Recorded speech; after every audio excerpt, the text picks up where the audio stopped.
ನಮಸ್ಕಾರ ಸ್ನೇಹಿತರೆ, welcome back to my channel Kavita lifestyle. ಸ್ನೇಹಿತರೆ, ಇವತ್ತು ರಾತ್ರಿ ಆಗೋಗಿದೆ. ಊಟ ಎಲ್ಲ ಮುಗಿದು ಅಡುಗೆ ಮನೆಯೆಲ್ಲ ಕ್ಲೀನಾಗಿದೆ. ಇವಾಗ ವಿಡಿಯೋ ಶುರು ಮಾಡ್ತಿದ್ದೀನಿ. ಇದೇನಪ್ಪ ಕವಿತಾ ಮಲಗೋ ಟೈಮಲ್ಲಿ ಏನು ವಿಡಿಯೋ ಮಾಡ್ತಿದ್ದಾಳೆ ಅನ್ಕೊಬೋದು ನೀವು. ನಾಳೆ ಊರಿಗೆ ಹೋಗೋಕ್ಕಿದೆ, ನನ್ನ ತವ್ರ ಮನೆಗೆ ಹಬ್ಬಕ್ಕೆ.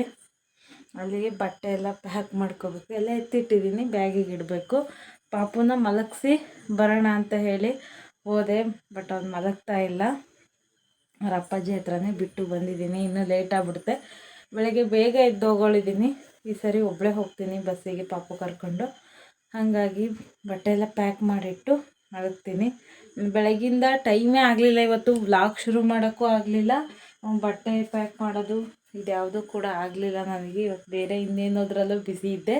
ಹಾಗಾಗಿ ಇವಾಗ ಬನ್ನಿ, ಇವಾಗ ಬೇಗ ಬೇಗ ಬಟ್ಟೆ ಎಲ್ಲ ಪ್ಯಾಕ್ ಮಾಡಿಟ್ಟು ಮಲಗಬೇಕು.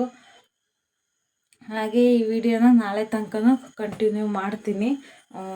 ಇವಾಗ ಇದೆಲ್ಲ ತೆಗೆದಿಟ್ಟು ಬೆಳಗ್ಗೆ ಬೇಗ ಎದ್ದು ಪಾಪುಗೆ ಸ್ನ್ಯಾಕ್ಸ್ ಅದೆಲ್ಲ ರೆಡಿ ಮಾಡ್ಕೋಬೇಕು ಬಸ್ಸಲ್ಲಿ ತಿನ್ನಲಿಕ್ಕೆ. ಹಾಗಾಗಿ ಇವಾಗನೇ ವಿಡಿಯೋನ ಶುರು ಮಾಡಿದ್ದೀನಿ. ಬನ್ನಿ ಇವಾಗ ಬಟ್ಟೆ ಎಲ್ಲ ಪ್ಯಾಕ್ ಮಾಡ್ಕೊಳ್ತೀನಿ. ಸ್ನೇಹಿತರೆ, ಇವಾಗ ನಾನು ಪ್ಯಾಕಿಂಗ್ನ ಶುರು ಮಾಡಿದೆ. ನಾನು ಪಾಪು ಇಬ್ಬರೇ ಹೋಗ್ತಾ ಇರೋದ್ರಿಂದ ಆದಷ್ಟು ಒಂದೇ ಬ್ಯಾಗ್ನ ಮಾಡ್ಕೊಳ್ಳೋಣ ಅಂತ ಹೇಳಿ ಸ್ವಲ್ಪ ಬಟ್ಟೆ ನೋಡಿ ತಗೊಳ್ತಾ ಇದ್ದೀನಿ. ನಮ್ಮ ಪಾಪು ವಾಯ್ಸ್ ಓವರ್ ಕೊಡೋಕೆ ಬಿಡ್ತಾ ಇಲ್ಲ. ಸರಿ ಪಾಪು, ನಾನು ಮಾತಾಡ್ತೀನಿ.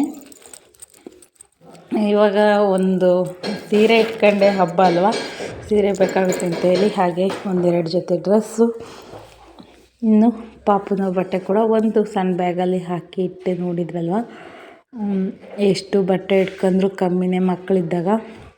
ಮಕ್ಕಳಿಗೆ ನಮಗೆ ಒಂದಿಲ್ಲದಿದ್ರು ನಡೆಯುತ್ತೆ, ಬಟ್ ಅವ್ರದ್ದು ಏನೂ ಮಿಸ್ ಆಗೋಂಗಿಲ್ಲ. ನೋಡ್ಬೋದು ನೀವು ಇಲ್ಲಿ ನಾನು ಒಂದೊಂದೇ ನೆನ್ಪು ಮಾಡಿಕೊಂಡು ಏನು ಬೇಕು ಏನು ಬೇಡ ಅಂತ ಹೇಳಿ ನೋಡಿಡ್ತಾ ಇದ್ದೀನಿ. ಆದಷ್ಟು ಎಲ್ಲವನ್ನೂ ಒಂದೇ ಬ್ಯಾಗಲ್ಲೇ ತುಂಬ್ಕೊಳ್ಳೋಕೆ ಪ್ರಯತ್ನ ಪಡ್ತಾಯಿದ್ದೀನಿ.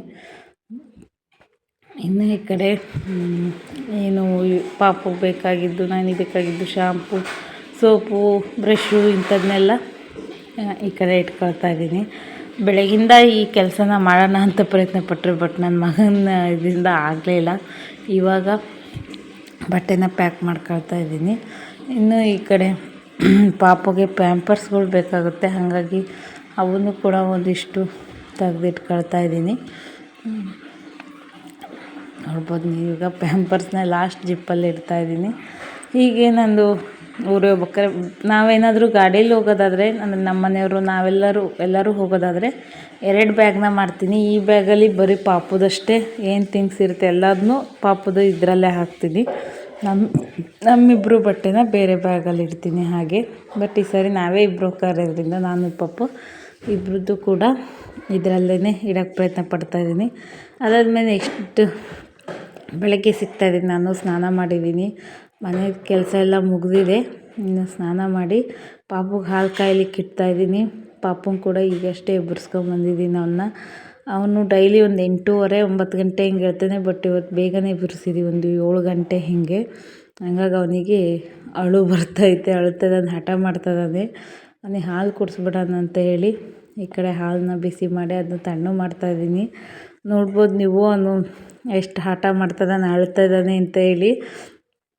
ಇವಾಗ ಎತ್ಕೊಳ್ತೀನಿ ನೋಡಿ. ಅವನಿಗೆ ಇದು ಯಾವುದೋ ಸಮಾಧಾನ ಆಗ್ತಾಯಿಲ್ಲ. ಈಗ ಯಾಕೆ ಇಷ್ಟು ಬೇಗ ಹಿಂಗೆ ಮಾಡ್ತಿದ್ದಾರೆ ಇವನು ಅಂತನೋ ಏನೋ ಅಳ್ತಾನೇ ಇದ್ದಾನೆ ಅವನು. ಅವನ್ನ ಸ್ವಲ್ಪ ಸುಧಾರಿಸಿ ಮಾಡಿ ನಾನು ರೆಡಿ ಆಗೋತ್ತಿಗೆ ಟೈಮ್ ಆಗೋಗುತ್ತೆ. ಇನ್ನು ಅವನು ಸ್ನಾನ ಆಗಬೇಕು, ಅವ್ರ ಅಪ್ಪಾಜಿ ಮಾಡಿಸ್ತಾರೆ. ನಾನು ಫಸ್ಟ್ ಸ್ನಾನ ಎಲ್ಲ ಮುಗಿಸ್ಕೊಂಡಿದ್ದೀನಿ. ಎಲ್ಲರೂ ಹೋಗೋದು ಅಂದರೆ ಹೀಗೆ ಅಲ್ವಾ. ನಮಗೆ 8 ಗಂಟೆಗೆ ಕರೆಕ್ಟಾಗಿ ಬಸ್ ಇದೆ, ಅಷ್ಟರೊಳಗೆ ನಾವು ರೆಡಿ ಆಗಬೇಕು. ಈಗ ನೋಡಿದರೆ ಎಲ್ಲ 7 ಗಂಟೆ ಆಗಿದೆ. ಹಂಗಾಗಿ ನಾನು ಬೇಗ ಬೇಗ ಎಷ್ಟಾಗುತ್ತೋ ಅಷ್ಟು ಕೆಲಸನೂ ಮಾಡ್ಕೊಳ್ತಾ ಇದ್ದೀನಿ. ಇನ್ನು ಪಾಪುಗೆ ಹಾಲು ಕುಡಿಸೋಕ್ಕೆ ನಂದು ರಸಾಸ ನಡೀತಾ ಇದೆ. ನೋಡ್ಬೋದು ಇಲ್ಲಿ ಅವ್ನು ಕುಡಿ ಕೇಳ್ತಾ ಇಲ್ಲ, ನಾನು ಬಿಡ್ತಾಯಿಲ್ಲ. ಇಷ್ಟೊತ್ತಿಗೆ ತಿಂಡಿ ಎಲ್ಲ ತಿಂದು ಹೋಗೋಕ್ಕಾಗಲ್ಲ ಬಸ್ಸಿಗೆ.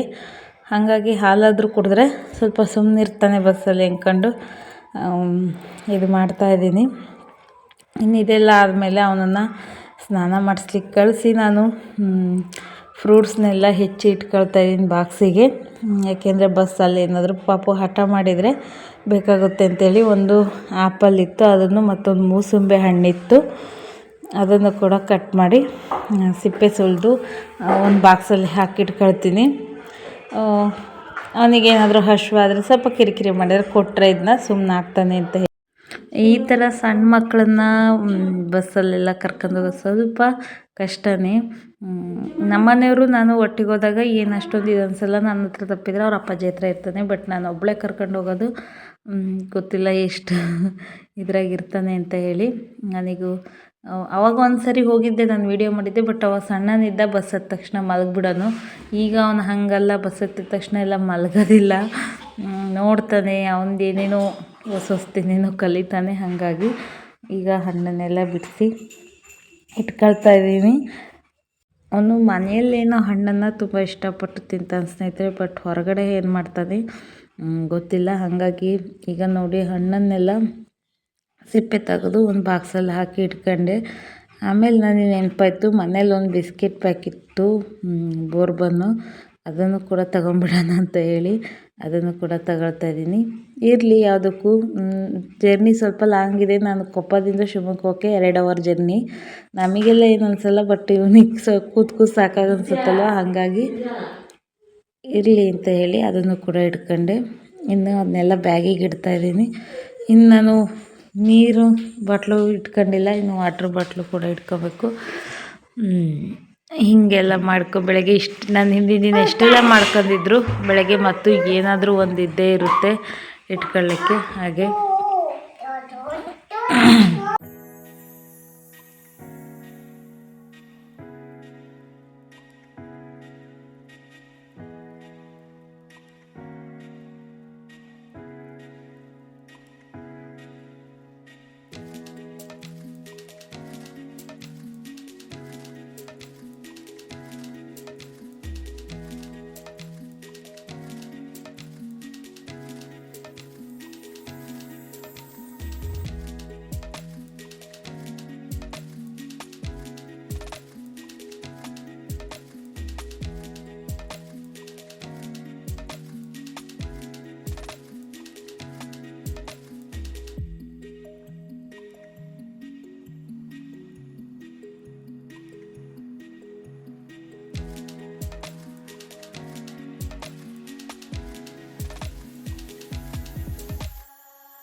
ಬಸ್ ಸ್ಟ್ಯಾಂಡಿಗೆ ಬಂದ್ವಿ ಸ್ನೇಹಿತರೆ. ಇದು ಕೊಪ್ಪ ಬಸ್ ಸ್ಟ್ಯಾಂಡು. ನಾನು ಸುಮಾರು ವೀಡಿಯೋದಲ್ಲಿ ತೋರಿಸಿದ್ದೀನಿ.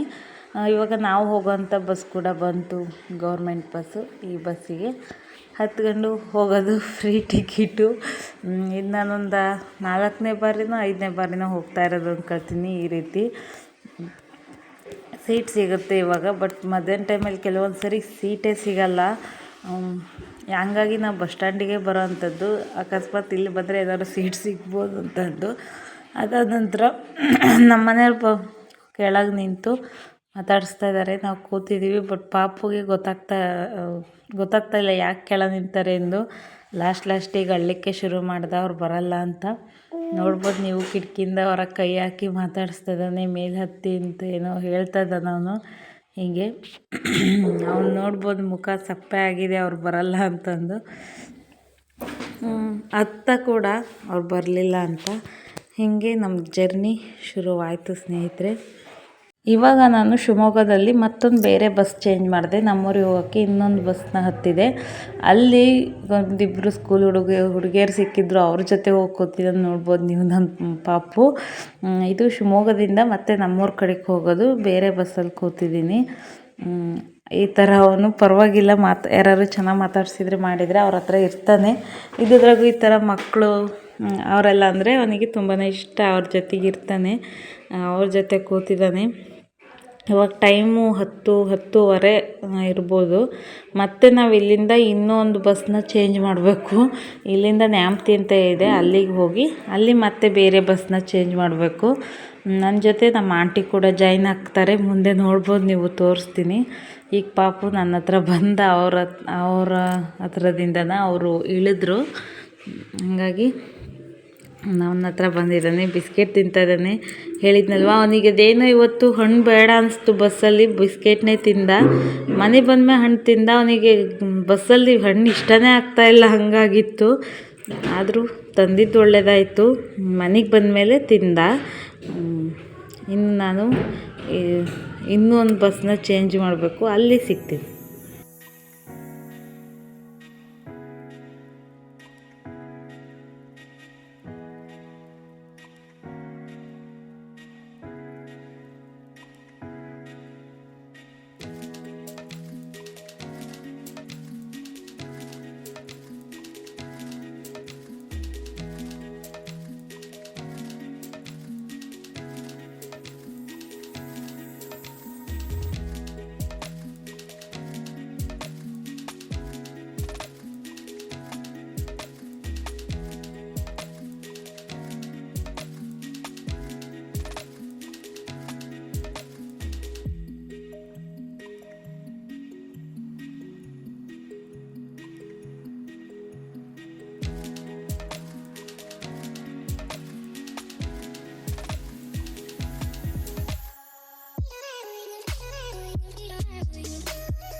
ಇವಾಗ ನಾವು ಹೇಳಿದ್ನಲ್ಲ ನ್ಯಾಮತಿ ಅಂತ ಒಂದು ಊರಿದೆ ಅಂತ, ಅಲ್ಲಿ ಬಂದು ಇಳಿದು ನಿಂತಿದ್ದೀವಿ. ಇಲ್ಲಿ ನೋಡ್ಬೋದು ನಮ್ಮ ಆಂಟಿ ಕೂಡ ನಮ್ಮ ಜೊತೆ ಇದ್ದಾರೆ.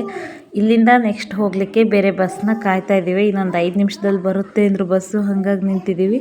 ಸ್ನೇಹಿತರೆ, ನಮ್ಮ ಪಾಪುಗೆ ಇಷ್ಟೊತ್ತವರೆಗೂ ಬಸ್ಸಲ್ಲಿ ಕೂತು ಹೋಗಿತ್ತು ಅನಿಸುತ್ತೆ. ಇಲ್ಲಿ ಅವನು ಎತ್ಕೊಂಡ್ರೆ ಇರೋಕ್ಕೆ ಕೇಳಂಗೆ ಇಲ್ಲ. ಇಳಿದು ಅವನೇ ಏನೇನೋ ಆಟ ಆಡೋಕ್ಕೆ ಹೋಗೋನು. ಇಲ್ಲಿ ನೋಡ್ಬೋದು ನಮ್ಮ ಆಂಟಿ ಎತ್ಕೊಂಡಿದ್ದಾರೆ, ಬಟ್ ಅವನು ಯಾರ ತಕ್ಕೂ ಇರೋಕ್ಕೆ ಕೇಳ್ತಾ ಇಲ್ಲ, ಇಳಿದು ಆಡಬೇಕು ಅಂತಿದ್ದಾನೆ. ಇಲ್ಲಿ ಸುಮಾರು ಗಾಡಿ ಓಡಾಡ್ತಾ ಇದ್ದಾವೆ ಅಂತ ನನಗೆ ಭಯ.